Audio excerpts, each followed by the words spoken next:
এইবার একটা সুন্দর গিফট নিয়ে এসেছি। ওরে মা দেখো তোমার জন্য একটা কি নিয়ে এসেছি, দেখে যাও। একদম ধনতেরাস স্পেশাল, একদম কোটিপতি হওয়ার সম্ভাবনা আছে। কি হয়েছে? ছিলেন কেন আমাকে আমার নাম ধরে? কি হয়েছে? হয়েছে কি?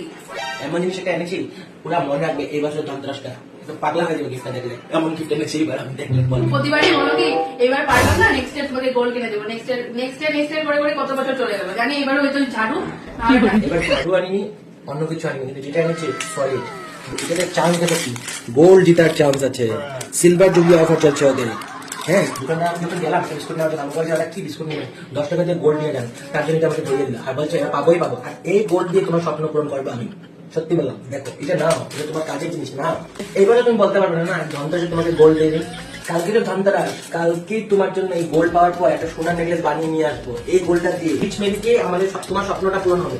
এটা দিয়ে স্বপ্ন পূরণ করা সম্ভব। হ্যাঁ, তুমি একটা কাজ করো, যদি চাটা বানিয়ে আনো, এখন আমার স্বপ্নটা পূরণ করো, আমি চাটা খেয়ে নিই বিস্কুটটা দিয়ে। তারপরে তুমি কিউআর কোডটা স্ক্যান করবে। হ্যাঁ, যাও। বাহ, এবার তো আমার জামা একদম বুদ্ধিমানের কাজ করেছে। 100% গোল্ড পাওয়ার চান্স, গোল্ডেন চান্স। বা টাকা খরচা হলো না, 10 টাকা দিয়ে আমি গোল্ডেন নেকলেসও পেয়ে যাবো, আর সাথে চা দিয়ে বিস্কুটও খেতে পারবো। বা এবার তো ধনতেরাস, এই যে আমাদের লক্ষ্মী মাতা, ধনতেরাসের মাতা একদম সেই বরদান দিয়েছে। এবার দাঁড়াও, তাহলে জলদি করে গরম গরম চা নিয়ে আসি, বিস্কুটটা খেয়ে নি, তারপরে কিউআর কোডটা দিয়ে আমাদের গোলটা হয়ে যাবে। চলো চলো, ফটাফট চাটা বানিয়ে দিই। বসো।